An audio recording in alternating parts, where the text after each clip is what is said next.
முதல் வாசகம். இறைவாக்கினர் எசாயா நூலிலிருந்து வாசகம். ஆண்டவர் கூறுவது, இதோ புதிய விண்ணுலகையும் புதிய மண்ணுலகையும் படைக்கிறேன். முந்தியவை நினைத்து பார்க்கப்படுவது இல்லை, மனதில் எழுவதும் இல்லை. நான் படைப்பனவற்றில் நீங்கள் என்றென்றும் மகிழ்ந்து களி கூறுங்கள்.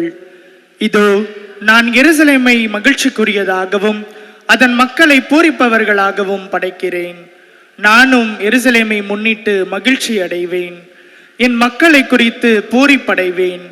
இனி அங்கே அழுகையும் கூக்குரலும் ஒருபோதும் கேட்கப்படா.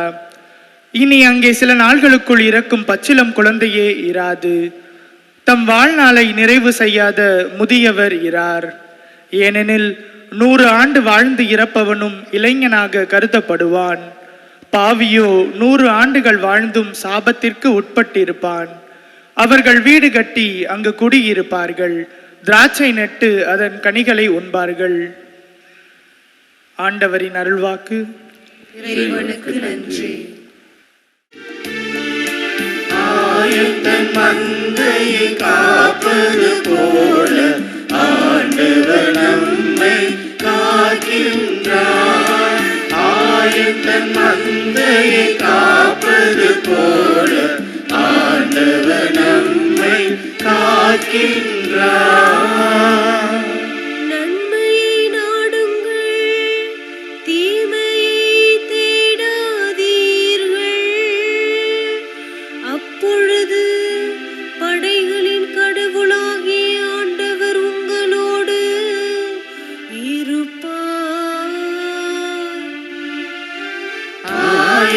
மந்தையை காப்பது போல ஆண்டவர் நம்மை காக்கின்றார்.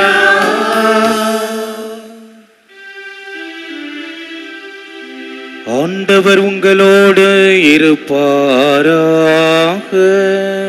உம் ஆன்மாவோடும் இருப்பாராக. யோவான் எழுதிய தூய நற்செய்தியிலிருந்து வாசகம்.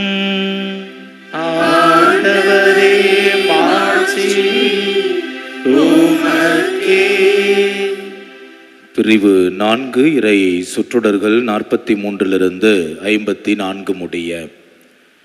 அக்காலத்தில் இயேசு சமாரியாவிலிருந்து கலிலேயாவுக்கு சென்றார். தம் சொந்த ஊரில் இறைவாக்கினருக்கு மதிப்பு இராது என்று அவரே கூறியிருந்தார். அவர் கலிலேயா வந்தபோது கலிலேயர் அவரை வரவேற்றனர். ஏனெனில் அவர்கள் திருவிழாவுக்கு சென்றிருந்தபோது எருசலேமில் அவர் செய்தவை அனைத்தையும் கண்டிருந்தனர். கலிலேயாவில் உள்ள கானாவுக்கு இயேசு மீண்டும் சென்றார்.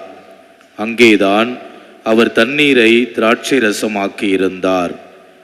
கப்பர்நாகுமில் அரச அலுவலரின் மகன் ஒருவன் நோயுற்றிருந்தான்.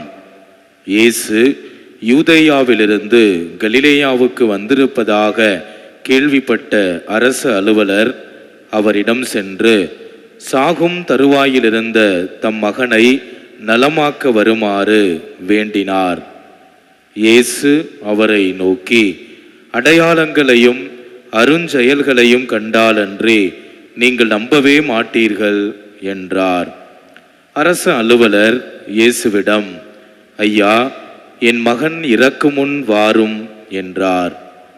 இயேசு அவரிடம், நீ புறப்பட்டு போம், உம் மகன் பிழைத்து கொள்வான் என்றார். அவரும் இயேசு தம்மிடம் சொன்ன வார்த்தையை நம்பி புறப்பட்டு போனார். அவர் போய்கொண்டிருக்கும் போதே அவருடைய பணியாளர்கள் அவருக்கு எதிர்கொண்டு வந்து, மகன் பிழைத்து கொண்டான் என்று கூறினார்கள்.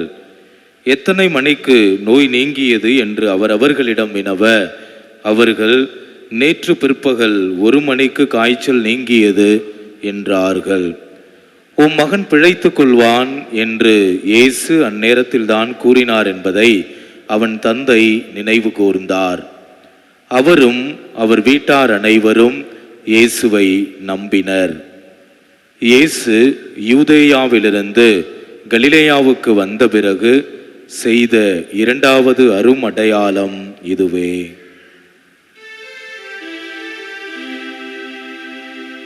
ஆண்டவரின் அருள்வாக்கு.